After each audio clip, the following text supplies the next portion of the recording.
welcome to episode number 43 of the Journey of Self-Love through Self-Care. In today's episode and session, I'm really excited because I've got, I want to say, a friend of mine and also someone that I've done a session with for some music alchemy. I think it was over a year ago now when I reached out to Gary because a friend of mine had sent me your Instagram and I had a little look through it, and music isn't something that I normally would associate healing with because I'm new to this sort of side of things.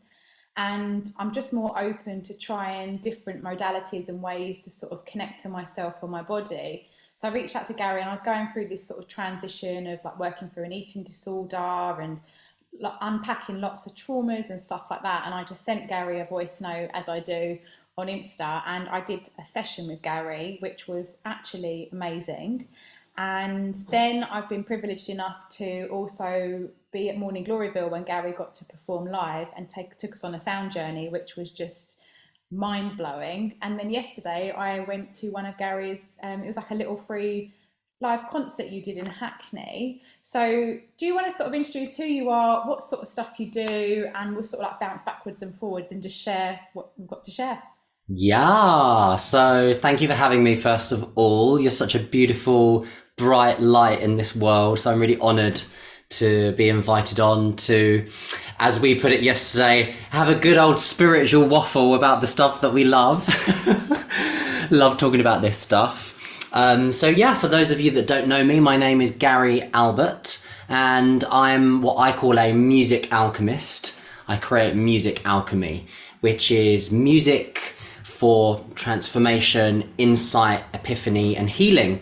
And I'm on a mission to use my music, whether that's recorded, streamed on live, or in live performance, or in one-on-one sessions like we did, on a mission to bring more gentleness, more softness, more slowness, more love, more depth, and more connection to our world through music. And for me personally, music is a really powerful and profound way to do exactly that. So of course anything can be used for good or bad. And you know, as a spiritual being, as somebody who's been on my own spiritual and healing path for, well, I suppose we're all on our spiritual path for our whole lifetimes, but consciously and purposefully for about 12, 13, maybe 14 years now. Yeah, so that's me. So what sort of started yours? It's been about 14 years. I mean, mine's only been peeling off to about 2 years ago, and each time I peel a bit more, there's just so much more that's popping through. But what sort of began this, like the spiritual sort of journey for you with this? Yes, I hear you so much popping through all the time. Had to really sort of just surrender and accept the popping through is just constant, basically. So what inspired my spiritual journey? Well, I say 14 years and you say 2 years, but if you really think about it, you've probably, like me and most of you out there listening who are on a spiritual path, have always had some kind of interest or fascination with wider issues, wider topics, deeper philosophical things. So, or maybe not, I don't know. But ever since I was a young kid, I've been fascinated and captivated by things like the cosmos, the stars, the universe, energies, crystals, spirits, UFOs, like anything that was, I suppose, out of this world, I've always been interested in. So you'd find me at the library at like 10 years old, looking through books about ghosts and spirits and energies and psychic powers and this religion and that spiritual practice. So it's actually always been an interest and a fascination. And I can't put my finger on why, because the kind of family that I come from isn't that kind of family at all. I come from a family that you wouldn't call, in quotes, spiritual, although, you know, sometimes I think unspiritual people are the most spiritual people, because, you know, my family are kind and loving and compassionate and beautiful beings, but not in what we would sort of understand as, in quote, spiritual. So I don't really know where that comes from. It's a great mystery to me why sort of I have that fascination. But in terms of the 14-year spiritual path, what ignited that was I have a history of a lot of partying in my very early to late 20s. And I think a lot of people who are now on a spiritual path have a very similar story. Sort of, I don't know why, but it's a lot of ex-hedonists and a lot of ex-partiers and clubbers that sort of end up sort of going the opposite direction. So I was really heavily into my partying, my drinking, my smoking, a few other things. And it got to the point where it had to stop. It was too much. It was either, continue and cause lasting damage or stop. And I stopped, and I met who's now my ex-boyfriend, who's also my closest best friend now. And he's incredibly spiritual, has been on the path for many, many decades. He was 12 years older than me. And it was getting together with him that I suppose really opened up my mind, my heart, and my whole life and world to what I would call proper spirituality. So there was a real shift from a very different kind of life in my past to this new way of living. And I went all holistic, I went all spiritual. I trained as a kinesiologist and a hypnotherapist, and I had a practice for a number of years doing that whilst I was still doing my music. Music's always been my first love, but I've taken a few different paths down the holistic route and the spiritual route. I'm so glad that I did. It's been a fascinating and eye-opening and heart-opening journey. It's interesting because I was also a library absolute, loved it. Funnily enough, I was like, I must rejoin the library, but my interest was science. So it's funny, like I was very much about the body and things like that, but wasn't interested in the universe or the planets or anything. And it's only been like since this sort of journey for me has happened. So I was very much in, I guess, this world, even as a kid. I had a big imagination. But Yeah. it's lovely to hear that you was able to have the confidence to nurture that in yourself as well, to have that curiosity to follow that path. Well, I think even, that fascination in the body and in science, it's the same thing, really, that fascination with something, and I suppose it doesn't really matter what it is. It's about that part of us that's curious and fascinated and captivated. And I mean, the human body is a whole universe in and of itself, right? So I suppose what I hear from you is that it's that interest in deeper levels and deeper layers, whether it's the human body, nature, a plant, the universe of the cosmos. I think a lot of people who become spiritual later on in life can look back to their childhood and see some kind of fascination or captivation or mesmerization with something. It doesn't necessarily have to be something that would look on the outside as spiritual, but for me, the fascination in the human body is totally of that ilk, if that makes sense. I think as I was getting a bit older, there was almost like I was looking for, I felt like there was something wrong with me. Like, why do I want to eat like this? Why do I do these behaviors or what? So there was a lot of sort of trying to find out and figure out those pieces of the puzzle. Well, what is a spiritual path? A spiritual path simply to me is defined as seeking answers to questions. Yeah, and that for me now, it makes so much sense. If I could go back and talk to that younger girl and say, like, keep following what you're doing, but it was almost like, what's wrong with me? Why do I look like this? Or why is this not changed for me? Or just sort of trying to pick myself apart because I didn't necessarily have that support in the family or the confidence to go with that. So I just wanted to ask, you mentioned some stuff yesterday when we was at your show about like how things were at home for you. What was it sort of like growing up and expressing yourself through your music, and how was the family like?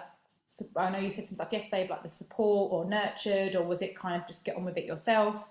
It's a very interesting thing because the background that I come from and the thing that I do now and the life that I live are sort of polar opposites to each other. They're sort of the paradoxical opposites. It's like I'm in a different dimension to my upbringing. So I grew up in working class East London, Walthamstow, which in the 80s, which is when I was born, 83, was not a nice place to live. It was not a good place. People would literally go half an hour out of their way to travel around that area than go through it. So just down the road to where I lived was a place that was nicknamed Murder Mile. So this is in Hackney, East London, which now if you come to Hackney, it's middle class. It's like a middle class sourdough bakery, oat milk, flat white mile, like that same street. So going back to the 80s, I grew up on a council estate. There was crime and drugs and all sorts happening. And we didn't have much money either. So that's like a little insight into my upbringing.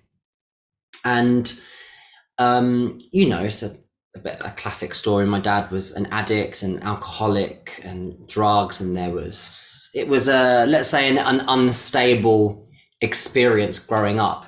And then my mum was the breadwinner, the hard worker. And when I discovered music when I was about 10, 11 years old, my family always joke, oh, you must be from a different family, gal, because, you're not like anyone else from our family. And it's true. I always felt different. And I discovered this love for the flute very, very young. And, coming from that background with a history of my family of addiction and crime and drugs and all of that kind of stuff, I should have gone down a very different path. I really should have followed that narrative. And for some reason, I was blessed with this moment in a school assembly where the schools were doing an outreach project to encourage kids to take up an instrument. And they sent a wind quintet to our school assembly. And they played this piece of music by a French composer called Francis Poulenc, who's my favorite composer to this day. And I remember all the other kids were laughing and sniggering and sort of making fun of the noises coming out of the instruments. And I sat there totally mesmerized and captivated. Something in my soul, in my deepest core, my heart, activated. And something in me knew that this was for me. And again, I've thought about this my whole life and contemplated, what is that feeling? What's that thing where you just know you're supposed to do that? Even at 10 years old, no concept of spirituality or inner work or self-reflection or anything like that. Just something in me sparked so powerfully. And I was mesmerized by the light bouncing off the flute around the room and the sound coming out. And I just knew that I was meant to do it. And I marched straight up to the woman that was playing the flute. And I was like, I want to do what you do. Like, please. And they gave me a flute and I started flute lessons. And that was, I think, the most dramatic and powerful turning point of my life, because it was that discovery of love and passion for something specific that I could pour myself into. And that blessing literally lifted me up and out of a pathway that could have gone very, very, very differently in my life. I could have gone down a very dark path. And I think if I hadn't have discovered my gift and passion and love for music and playing an instrument, I wouldn't be where I am today doing what I do now. And again, I've thought about that a lot. Why does that happen for some people? And why does it not happen for others? And I don't have an answer to that question. It's a mystery. And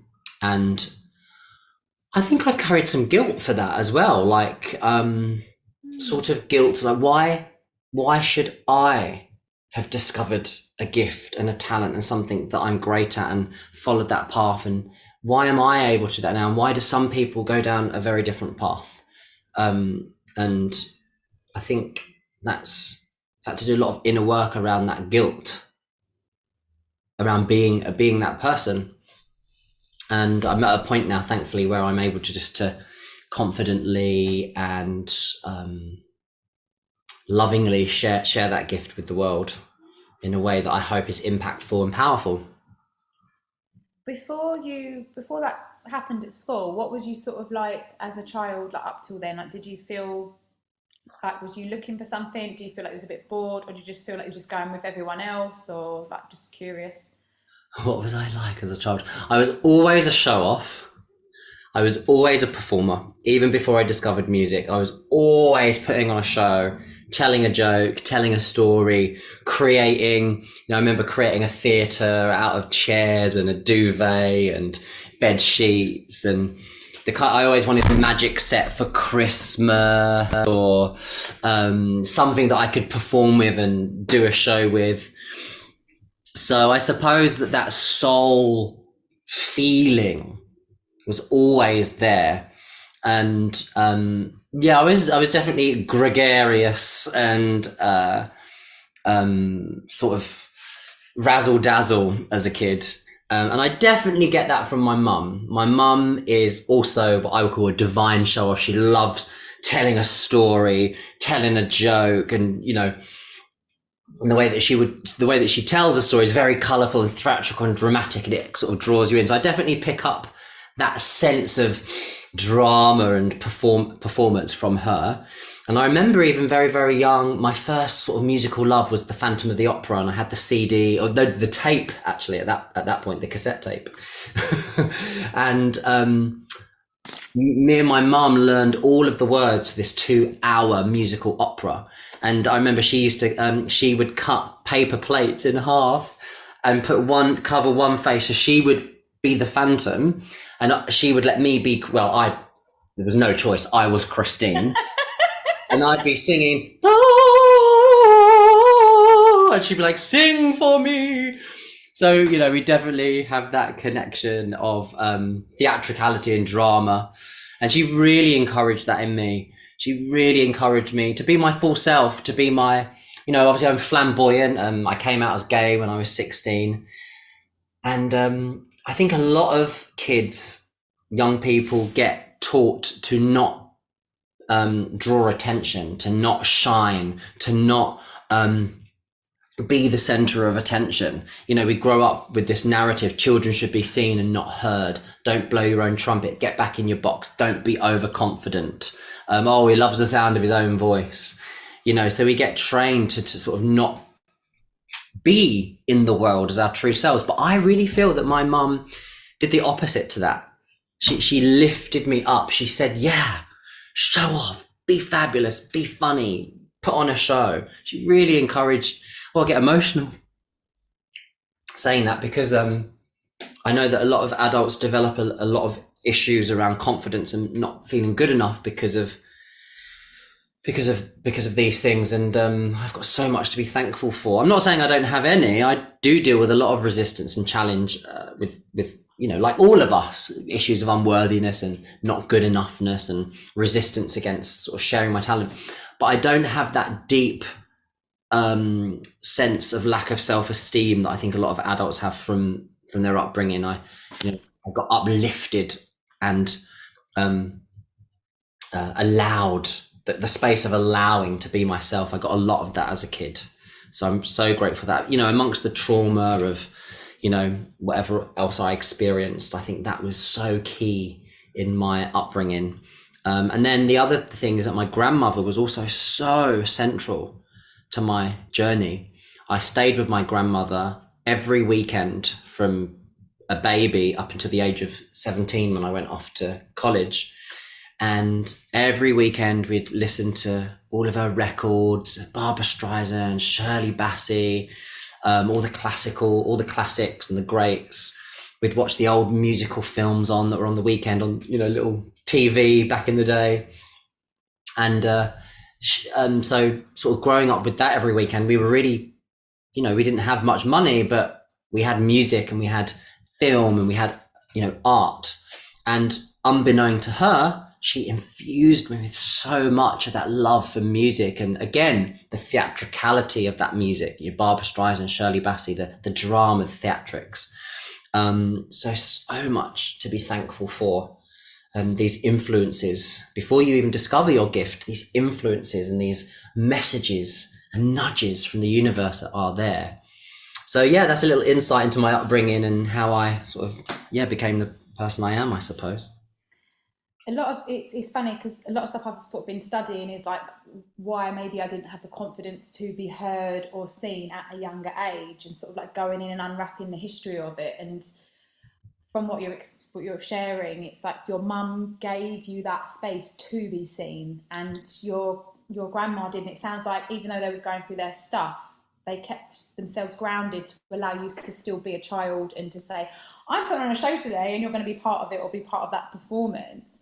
And I was going into, like, my mum would really encourage the creative side and let me do art and stuff, but she wasn't able to give me the quality time to envelop that and develop it. So as I grew up, I became parentified very young because of situations, and it was almost like that stuff was causing me sometimes distress because, you know, being a perfectionist, I'm sure like you can relate with certain things as well. And it's like wanting to be, but not being able to have that support from a parent that's going through.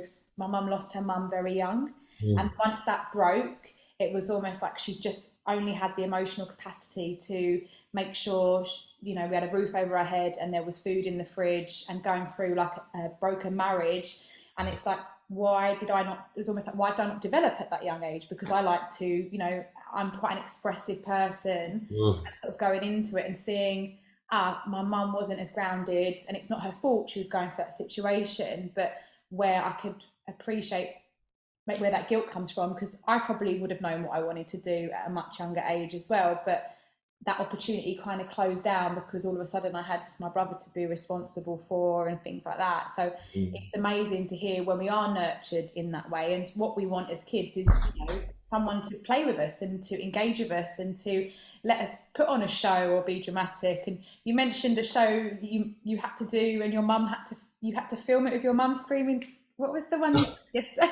That really lifted my heart. Yeah, so my mum my mum would do anything that I asked her to do, basically. She'd play any role and do anything, dress up anyway. And, you know, if I ever wanted to put a wig on and a costume, she'd always get the camera out, and she loved it. But there was a great story of when I was doing GCSE media.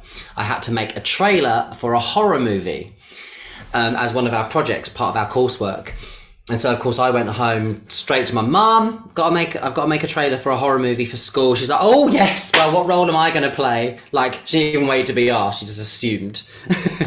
And so I made this trailer about sort of someone keep calling the phone like a stalker. And then I asked her to run out of the house and down the street screaming, somebody's trying to kill me, help, with the video camera.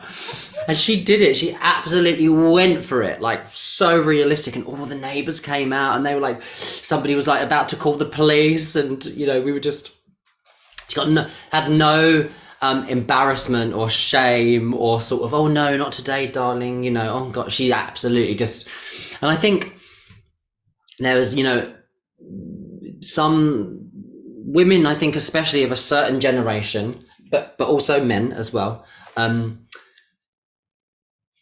didn't get the opportunity to embody their creativity and their fullest selves, because, you know, back in, you know, the 70s and 80s, there just weren't the resources around. And, you know, coming from a working class family, my mum's main objective was to get food on the table, to get the bills paid, you know. And you know, my upbringing was challenging and difficult with the way that my dad was. He passed away 2 years ago, bless his soul, but he had mental health issues and addiction, and, you know, it was there was a lot of instability because of that, and my mum was dealing with that, so she didn't get that chance to flourish her creative side. So I suppose that I did, there was that connection there, that really beautiful, deep, playful, creative, fun connection that she relished and sort of thrived on, and still does. You know, she's so proud of me,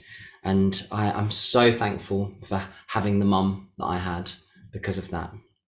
It's interesting. I was speaking to my friend as well about our upbringing, and like with her mum and her, it was almost like there was a lot of competition, and it's almost like the mum was trying to live perhaps a little bit through the daughter, but it sounds like your relationship and having that from your grandma as well, it just sounds so grounded and so balanced. Mm, it was, but my upbringing wasn't grounded. Okay. It was manic and unstable, because of the way that my dad was. And so there was a lot. Yeah, it was. Yeah, caused some trauma for me. And even though I don't have any problem with being seen and being heard, I'm the archetype of the performer. That's what I do. I have other issues. I have issues with relationships and romance and sex stuff and other internal issues that sort of, I suppose, replace the other issues of being seen and heard. And I'm working through those. And I do have ADHD, like a lot of the men in my family, and I struggle with that. And I have struggled with my mental health over the years with ADHD, and feeling paralyzed and debilitated at times, and feeling like a failure, and that I'm not good enough in other areas, and trying to organize my life and do things like pay bills on time and remember to do the minutiae of life that really that's required in order to thrive and flourish as an artist. And that journey's been such a struggle and so difficult. So I suppose I'm trying to balance up this sort of rose tinted vision of being confident and able to express myself, because there's other issues that have sort of been blocks to me expressing myself and being my fullest self, and I'm still going through a lot of those challenges. But my next concert, actually, my next big solo concert, it's called Metamorphosis, and it's all about all of the stuff that we're talking about, transforming and alchemizing and metamorphosing all of the shadow and all of that darkness back into the light of self-expression and love and generosity and kindness and music.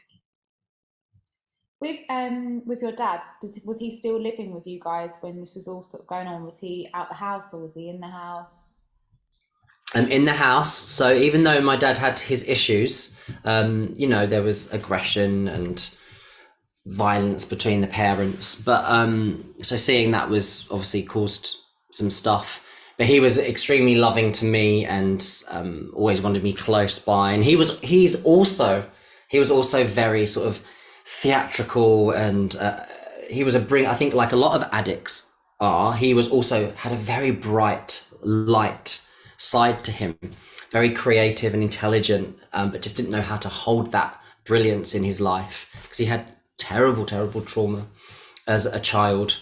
And it was only when I was older and I was on my spiritual path that I was able to look at the way that my dad was and actually understand why he was the way he was. Before that, I just thought he was a terrible person.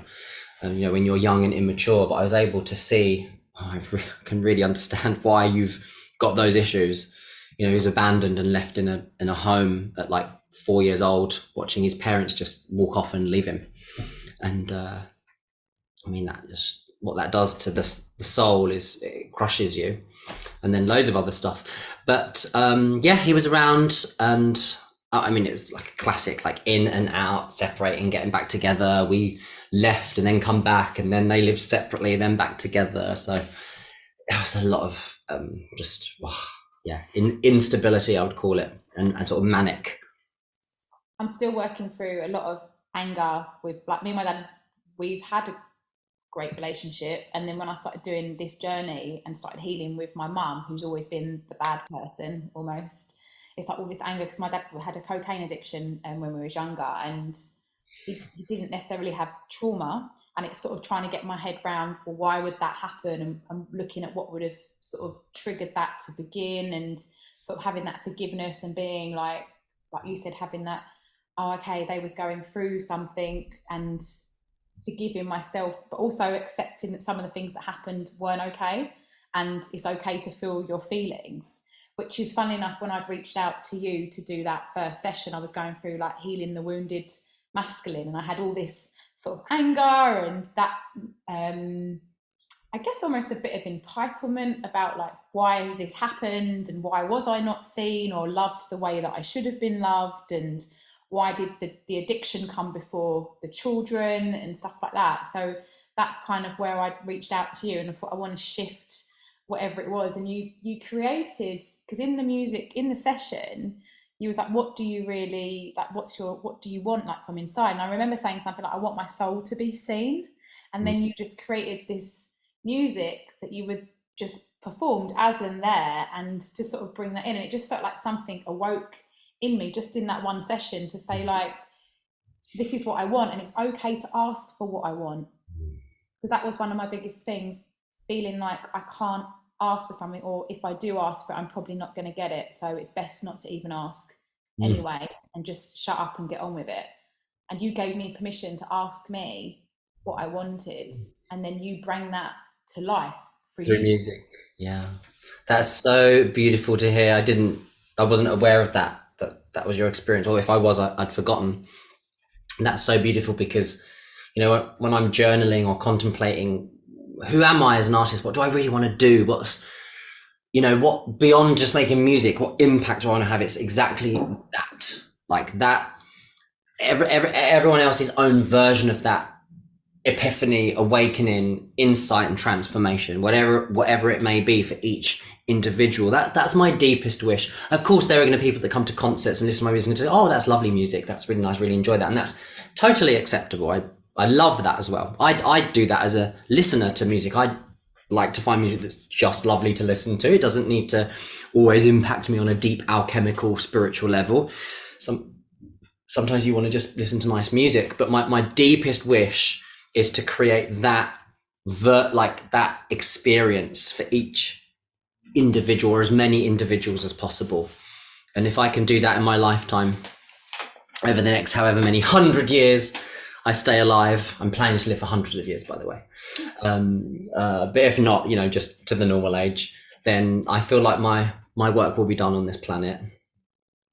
Yeah, I didn't really realise until, because I, funny enough, just wrapped up my Wounded Feminine, and part of the course was, what do you need to ask for? And it just dropped for me, because you asked me, you gave me full permission to sit with it, and gave me time and space to have it. So, and it was doing this other course, it was like, that's what I needed, and this is what I need to take forward in my adult life. It's that fear of rejection or abandonment, like even whether it's in a friendship or relationship, when you express what you need, to then have that received, or if that person has that capacity to hold that for you or not. So it was beautiful that you was able to take something and also like transmute it with love. I just love that.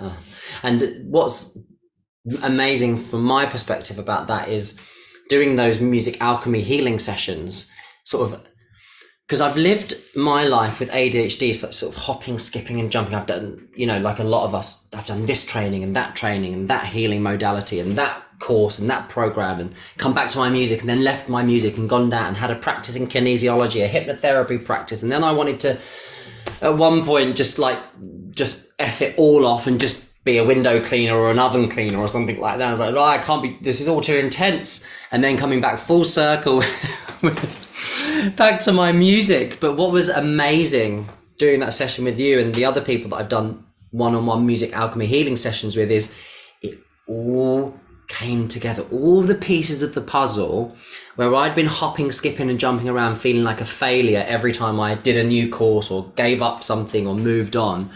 Actually, I was like, oh, the grace, the wisdom, the trust, all of a sudden, that everything was a stepping stone, a next step in the right direction.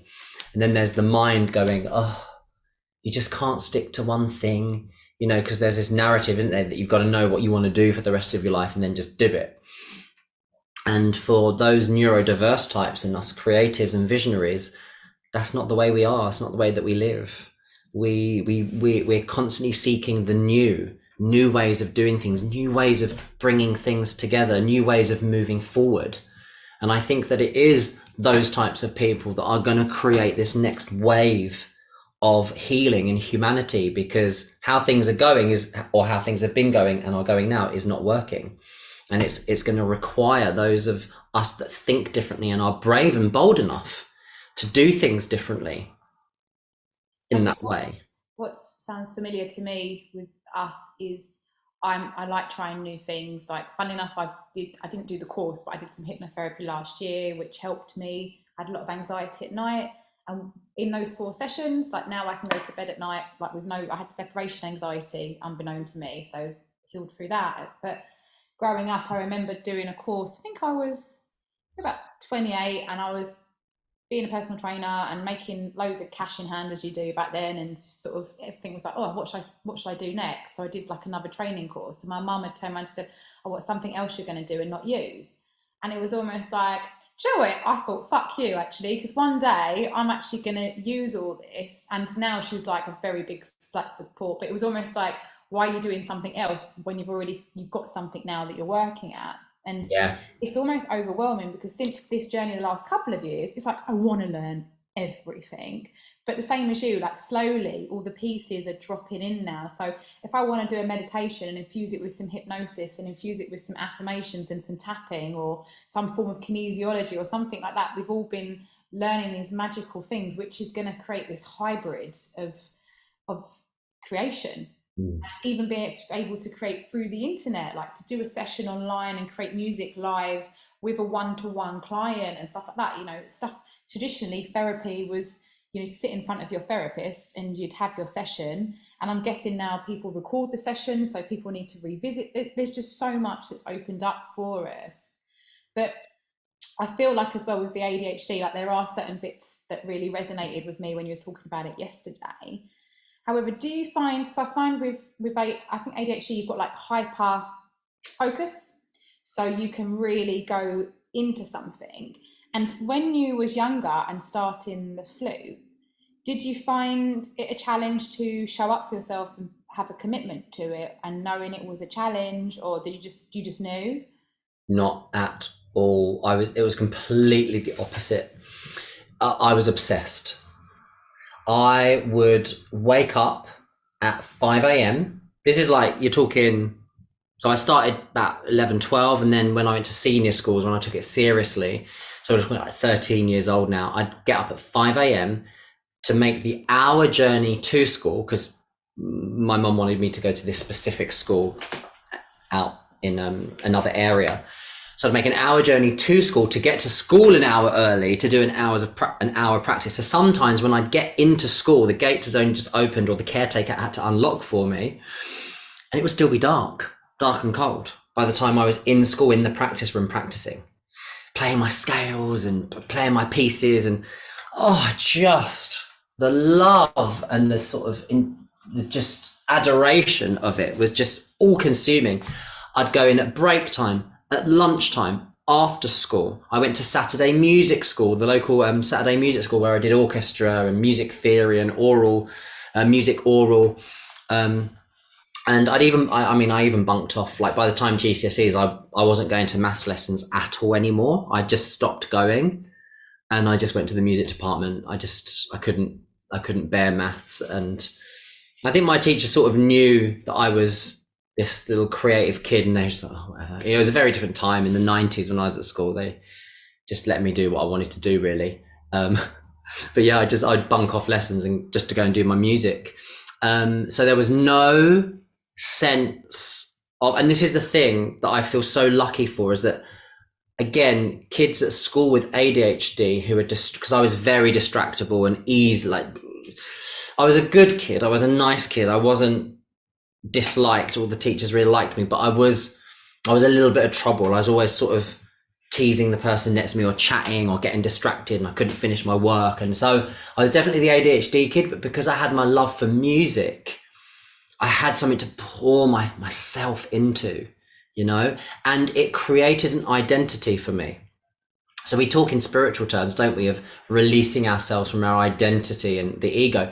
But actually, what was really essential for me was having an identity, was creating this identity of being a musician, being able to call myself something and be something, you know, and do my concerts, my school concerts, and pass my music exams and go to this place. And I had this world that I was able to create, that I had real meaning and real focus.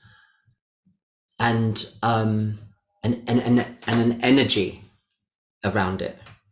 And so that was so important as a kid with ADHD, because it can be terrible. I mean, it's terrible at school for children who are just not designed for that environment. And I just want to speak to something that you spoke about earlier, where somebody in your family said, "Oh, when is this going to be another thing that you do and don't use?" We have grown up in a world, and we live in a world that is set up for, generally for, it's a little bit, I mean, it is changing, but it's still very much focused around just keep at it, keep doing that one thing, keep focused on that one thing. And those of us that hop, skip and jump around are sort of considered jack of all trades, master of none. And actually the original phrase is that's only half the original phrase. I can't remember the full. I was just trying to remember the full one there, because it blew my mind when I found it last year. Yeah, I'm just gonna Google it now, because it's really fun. So the complete saying is: a jack of all trades is a master of none, but oftentimes better than a master of one. Right? So there's this new term that's flying around over the last couple of years called multi-potentialite, which is somebody who's into lots of different things, like to learn lots of different things and lots of different skills. And I think it's the way that we assimilate and bring those skills into our own body of work that then we can become a master of. We become a master of our own body of work, our own original and unique way of working that uses elements of this and elements of that and elements of the other. But one of the things that I've really been having to work through over the last couple of years, as I've emerged as what I call a music alchemist, is sort of being a bit heretical and going against what society expects of me, going against what other people think I should do or how they think I should go about it. And you have to really deal not only with all those voices out there saying, but your own voices inside here. And all I can say, if anyone is listening that's dealing with this, is keep following your choices. Keep making those bold, brave decisions. The biggest, bravest, most courageous decision, the first one that I ever made in my life, I think was so important for me. So I've already talked about my working class upbringing. Well, when I was 17, I got a scholarship to go to the Purcell School of Music, which is basically Hogwarts for little classical musicians, but generally really rich, for really rich families, like a private boarding school for classical music. And they take one or two kids from underprivileged backgrounds a year. So I was one of those. So I got all my fees covered, and I went off at 16, 17 years old to board in this like crazy Hogwarts for classical musicians coming from like council estates of East London. And that was an incredible turning point. I was with all these other musicians, just filled up with music and nourished with music. 2 years there, and then I got a scholarship to go to the Guildhall School of Music and Drama, which is one of London's top 4 or 5 classical music conservatoires. And I went there aged like 19 or 20, really, really serious training for like world-class classical music. And towards the end of my first year, I was so depressed. I was so unhappy. I was so locked down, because it just wasn't for me. And I remember going to my mum and saying, I don't think I can carry on. I don't think I can do this anymore. And you'd expect a parent's response to be, don't be stupid. You've got a scholarship. This is the chance of a lifetime. You're at one of the top 4 conservatoires in London, the country, and in the world. Don't be an idiot. She didn't say that. She said, you've got to do what makes you happy. Such wisdom And she gave me the permission to make the choice that was right for my life, and I dropped out. What do you think sort of affected you to feel that way when you was there? Back at that time, this is going back 20 years now. I'm almost 40. Back in those days, yeah, high five. Back in those days, there wasn't the awareness and the importance around mental health that we have now in education and training.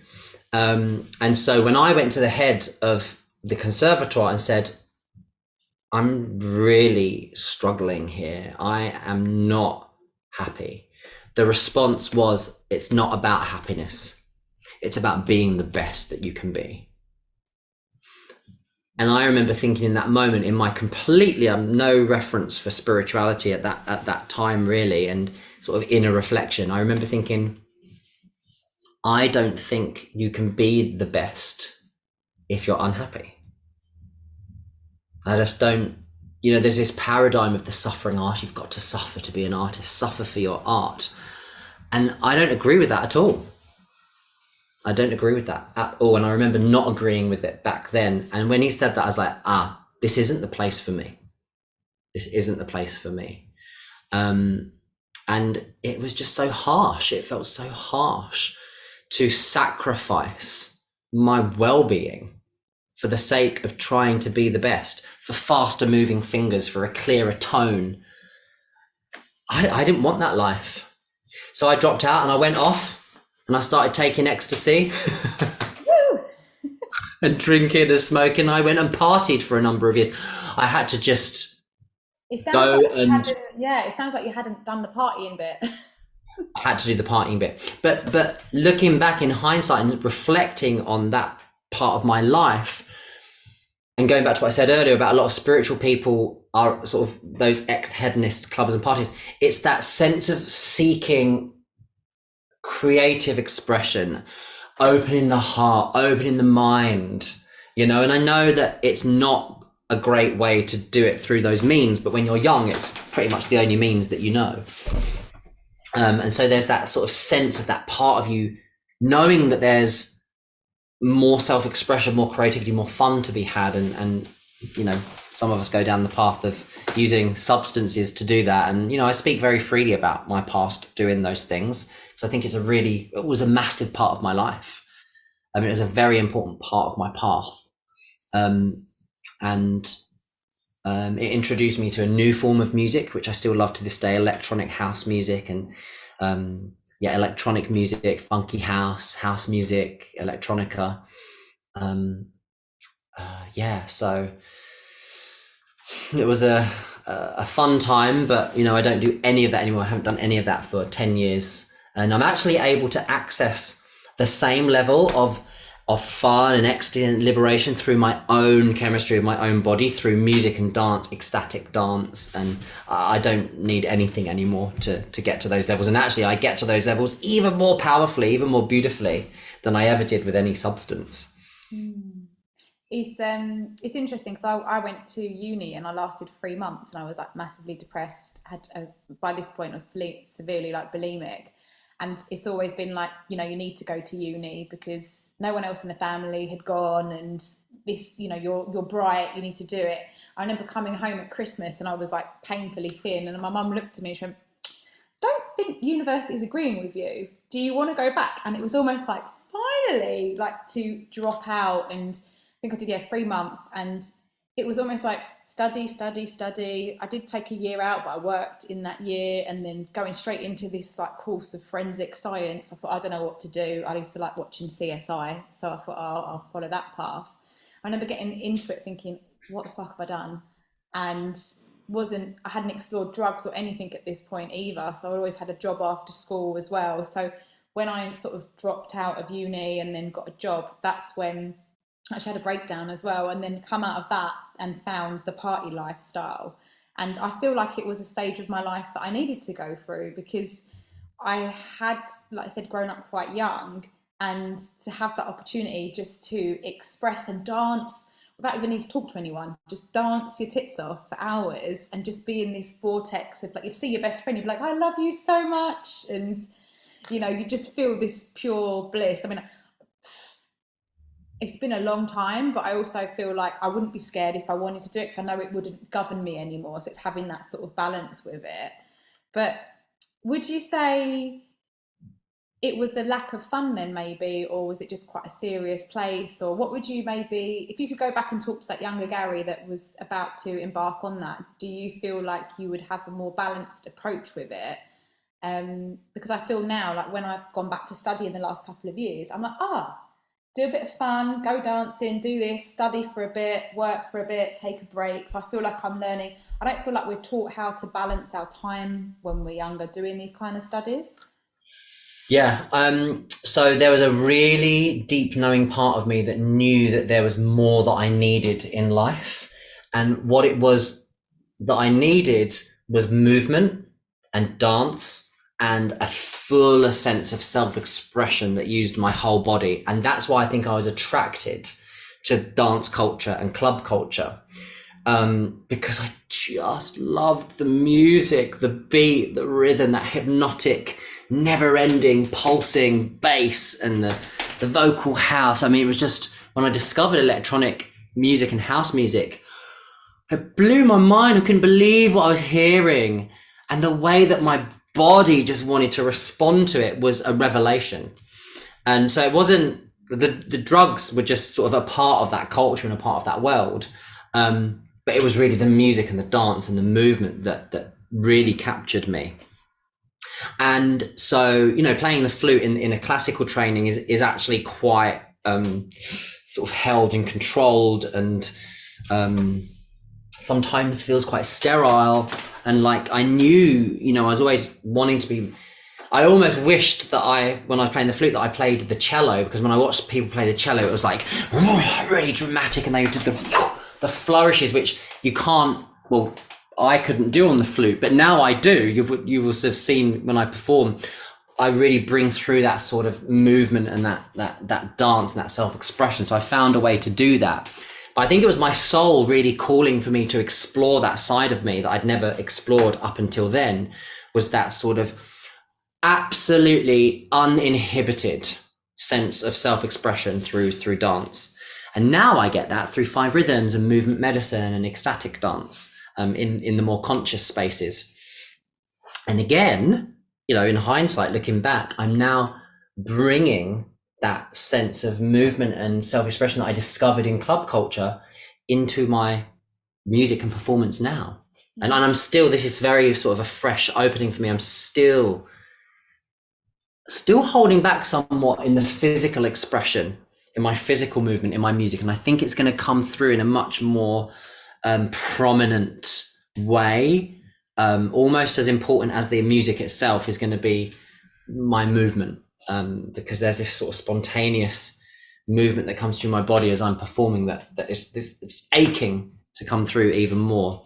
And it's only just sort of started. I see it yesterday, because like the way you perform, you do a piece and then you sort of record it as you've done it, and then that gives you the freedom to loop that round while that's playing, and then you go on to the next piece to record, and then I was thinking, this is so clever, like you're doing a piece and then it gives you that space to go, oh, what do I want to bring in next? And it's almost like, I teach in like a laddering system when I do yoga, so it helps me remember what I'm doing, for example. So I'll do something and then I'll add a piece on. I thought, he's laddering, that's how I see it in my brain, so I can sort of utilize it. And then in my head, when he was doing, I was like, oh, I'd do this in the flow, and I'd bring this into the yoga or the breath work. So it feels like whatever it is that you are creating, the body wants to. It was lovely to lay there and receive as well. So I thought, I can lay down while you're playing and feel that in my body. But there was bits when I was like, I wanted to get up and move my body when he was doing it. So I can only imagine if it's channeling through you, there's this part of you trying to get out as well. Yeah, the thing I love most about the way that I choose to perform is that it's semi-improvised. So I will be inspired by the energy and the presence of the audience to bring through a new layer that's never happened before in live performance, that's completely just inspired in the moment. So for those of you listening, I do looping and layering. So I play the flute, the piano, sing, and the electronic synthesizers. and I will loop and layer and basically create a one-man symphony in the moment. So some of it's composed, but I'll suddenly be inspired to bring through a new texture or a new melody or a new chord sequence or a new thing on the flute or the voice. And so every performance is different, even though it might be you'll recognize certain pieces, certain songs, they are always different. And I do that because I want to reflect our world and our universe and our cosmos as an ever-changing body. And that's so inspiring and exciting for me to do.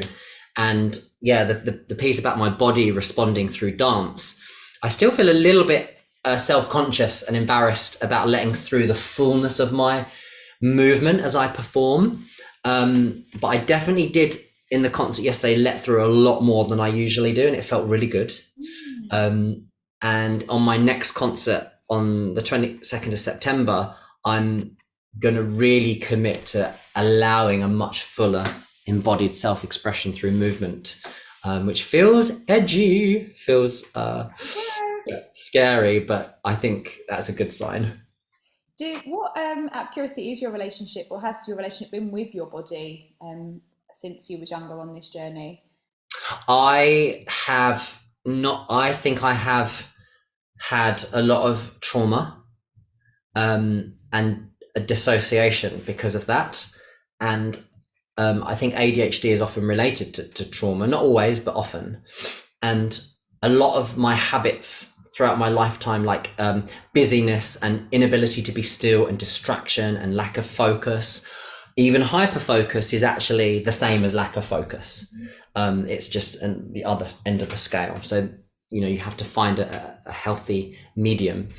Certain addictive tendencies, procrastination, all of these things are trauma response and a form of disassociation. And I think for a lot of my life, I was, and can still be, in fact, unembodied. So I'm working at constantly being aware of my habits and my automatic habits around that. And I've actually been working with a great trauma therapist for 3 months, who's really, really been helping with that kind of thing. And it's been a whole new level. Like I said, I've been on the spiritual path for years, and then all of a sudden going, oh God, there's trauma responses that I haven't even begun to think about or notice or be aware of. And actually, as a practitioner and as a space holder, it's scary to talk about that stuff publicly, because you think, oh, I need to be sorted and healed and perfect in order to help others. And you don't. You just need to be committed to your own path of healing and transformation. And that's definitely what I am. I know that for a fact. So it's a work in progress as always. But when I'm doing music, I'm performing, I feel fully embodied and fully connected to my truest sense of self and to the universe, to God, and my guides and the audience. And every time I perform, I wake up the next feeling with the thought and the feeling of, I just want to do this forever. I just want to share my music. I just want to perform and create. And then obviously all of the resistances and challenges come up to sort of bat against that. And that's part of the path. That's part of the journey. And I'm starting to, I think, very, very gradually realize that the challenge and the resistance is just a part of it. And I'm starting to recognize that there are opportunities for more growth and more healing and more expansion. But I just want it to be easy. I just like, can we just not have the challenge, and can we just have the good bits? I guess it's learning to have fun with the challenges and letting go of it needing to be a certain way. And now that, like you said, your performances are infused with live creation there and then, and having that comfortability with spontaneity so that you can create something in that moment and just trust whatever's going to come out is going to come out one way or another. Yeah, well, of course, when you're doing that, there's always the danger that things can go wrong, or it's not going to sound as good as you thought it was going to sound. And that's been really amazing for me, healing the perfectionist in me and the control freak. So it's been a beautiful healing to perform like that. And you'd think, oh, if you're a control freak and a perfectionist, why would you even choose to perform like that? Well, I didn't choose to perform like that. It was a calling that I couldn't ignore. And I think, even more than for audiences, it's been healing for me as a person and as an artist.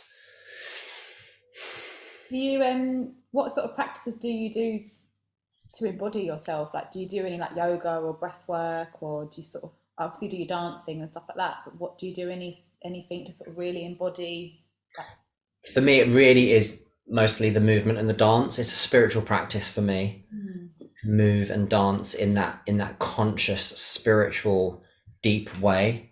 So that really is my main practice. I think making music is an embodied practice, but I'm starting to realize that anything you do in life can be a practice for embodiment.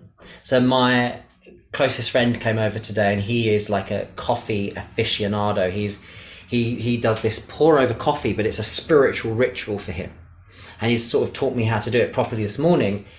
And honestly, it's one of the most embodied things I've ever done, was to just be present with waiting for the water to boil in my special little spouted kettle, to clean the filaments of paper through the filter, and then pour for 10 seconds, and then wait, and then stir. And so that can be a practice for embodiment. And I think actually finding opportunities for embodiment in any moment of any day can be, and is starting to be for me, actually the most profound practice of embodiment.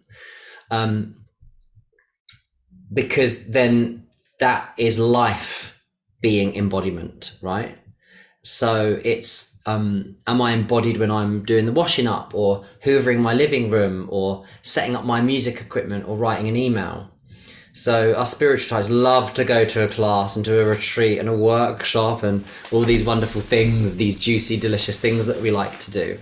But then are we embodied and present when we're making our coffee, when we're washing up, or when something challenging happens? I do not have that down. I do not have that down. That is very much a thing that I'm only just starting to explore now. It was I've been looking up like the Taoist way, and they said Zen just means to do one thing at a time. And when I'm like hyper doing everything, same as you now, like when I cook my food, no music on, can I be present cutting this? Can I be? And then I find that's when the emotion comes through. So it helped me appreciate why I'd been so juggling lots of things, because I was keeping these things out. Like whenever I go upstairs to hang up the washing, straight away my body starts reacting. I have to lay on the floor and I cry. And I'm like, whoa, that just needed to come out to allow me. Whereas normally I'd have something on, music in, hang up the washing, go out here, do this. So yeah, it's been a practice to try and stay as present as I can whilst doing anything in life. Yeah, and that's really hard, because the mind is designed to make us unpresent because of the way that it just throws random thoughts and images into your inner world all day. And in a way, I find it magnificent, like it's totally brilliant the way that it does that. But it's not necessarily helpful for being present and grounded. Yeah. There was something else I wanted to ask you, if you don't mind, because it's something that you've mentioned about how that you had a partner that's helped you on this spirituality, and they're also your best friend now.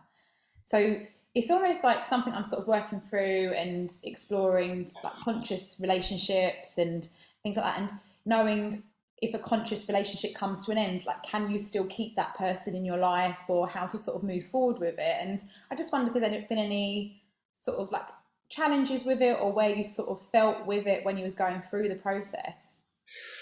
The answer is yes, that you can, but I think both have to be really committed to truth, to love, to care. Neo was my first ever proper partner. I was 28 years old, I think, and he'd had quite a few long-term relationships. So for me, it was completely new. And we separated after 2 years. And it was just in a moment, there was a moment of grace that presented itself. We had a conversation, it was over dinner. No signs that this was going to happen. We just started talking, and I was saying, oh, yeah, and I'm just finding this challenging and that challenging. And he's like, oh, me too. And then within half an hour, we just said to each other, it feels like we're breaking up. It was so it just emerged. And we had the intelligence to trust it. Could have easily gone, oh girl, shut up, like don't be so silly, and then stay together for another 5 years. But there was that moment of grace that presented itself, and we followed and we listened. And it was, it was amazing. I'd say it took a good 6 months to a year to find our new dynamic and our new footing. But we're supposed to be soulmates. We're supposed to be best friends, and we're much better as friends than as partners. And that kind of friendship I couldn't wish for or create a better, more loving, more supportive dynamic with a human being. It's such a gift. Yeah, but I don't think that's right for everybody to stay friends with a partner. I think probably for most people it's difficult. And it depends what you've been through. It depends why you've separated. If somebody's really damaged and hurt by the dynamic, perhaps it's better to just, that can be just as spiritual and as conscious. I don't think it's necessarily the right conscious thing to stay friends with an ex. I think sometimes just to have nothing more to do with each other is probably healthier and better. So yeah, I don't think there's any rules around what's right and what's conscious and what's spiritual. I think we've got a lot of stories and narratives in the new age and spiritual circles that it's all love and light and peace and softness, and that's the right way, and that whole narrative is just an ego identity that can be used to deny and repress and bypass, can't it?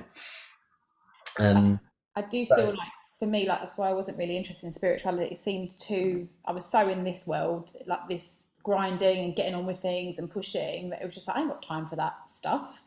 Like I can't sit and listen to something and be all positive all the time when I'm fucking falling apart and have to keep going and put a smile on my face and pretend everything's okay. Like who are they to tell me how to, whereas now I'm like, oh, this is what I needed. But finding what resonates with you and finding those people that speak to your soul, I guess. Yeah, and spirituality for me isn't about love and light and positivity and all of those things. Spirituality for me is about truth. It is about truth. And sometimes what's true is that I'm in despair and I'm in grief and I'm in sorrow.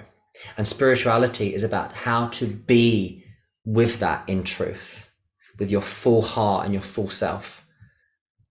And sometimes I'm in joy and liberation and ecstasy. Like last week when I was at Wilderness Festival, I was in exuberance and radiance, and that was true, right? So spirituality is about nothing else for me than just truth. Yeah, no, that really makes sense to me as well. It's been hard. There's been times I think I wish I wasn't doing this, or this hurts so much, or this is, but if I was on medication since I was 16 till like only 2 years ago, so I'd block everything out and just get on with it. So this is painful, but I know through the pain something's going to shift. So it's like, okay, we've been through this really sucked, but you can get through it. So are there any sort of self-care tips or any sort of practices that you sort of do when the road gets a bit challenging, or how do you sort of bring yourself back to the present moment when, I don't know, whether an old emotion comes up or a new situation in the actual world comes up? How do you sort of like get yourself like more embody it, I guess, and stay? Let myself feel it. Yeah. Let it be. I don't try to heal it I don't try to work on it. I don't try to process it. I just let it be. And I just feel. I spent so much of my past not feeling and not allowing any sense of sadness or negativity. Always had to be the bright, flamboyant performer. I just let myself feel it. I don't wallow in it. I just let it be there. Friends. Talk. Ask for help. Oh, still learning to reach out and ask for help and let people know that I'm struggling with something. I tend to sort of isolate and disconnect myself when I'm struggling with something, because I don't want to put it on people or let people know that I'm not the perfect image of togetherness that I present to the world. So friends, friends, connection, talking about it. Yeah. I think those are the two things. For me, I don't necessarily feel that a cacao workshop or this workshop or that process is my way of healing and processing. They're just things I like to do. And yeah, I get insights and I have lovely experiences, but for me, they're not really the way that I like to go through what I'm going through. For me, it's like I just feel it, that courage to just feel and ask for help. Yeah, that's cool. Yeah, it's been a big lesson for me as well, and realizing that I don't have to be there for everyone else. They can be there for me, and putting space between things as well when things get a bit much, and communicating that, because before I would probably ghost or disappear because I didn't know how to say anything, and then have this guilt and then go back in again because I felt guilty. So it was like this push pull. But yeah, it's been a big thing to be able, like the relationship I've got with my mum now, to feel like I can be a daughter and receive that as well, and allowing myself to say, I don't, something doesn't feel right. I need you just to listen rather than give me a solution. Yeah, that's beautiful. Yeah. Well, I feel like we've covered a lot today. Oh gosh, we covered every corner, didn't we? We really did. So what I'll do is I'll pop your details on the links below, and then also your next event and stuff like that. So if people are interested or they want to find out more from you. And I believe you said on your Instagram you've got, people can download the last concert you did, or if they're interested. Yes. So if you go to Gary with one R, Gary Albert Music, you'll find me on Instagram, and GaryAlbertMusic.com. You can watch a beautiful cinematically filmed and gorgeously recorded concert of mine called Luminosity, which explores the wonder of the universe and the creativity of the cosmos and our place in the grand expanse, all through music and sound. I'm really proud of that piece, and you can go and stream that as an online concert. It's exquisitely filmed. And you can find out the details of everything that I'm doing coming up. I've got a big solo concert in Hackney Wick on the 22nd of September. So this is 2022 for those of you that are listening. Tickets, you'll find tickets for that, on social media somewhere. I'm just about to release them tomorrow. And that's about it. That's me. Yeah, it's amazing. Well, thank you so much for your time. I'm going to stop the recording.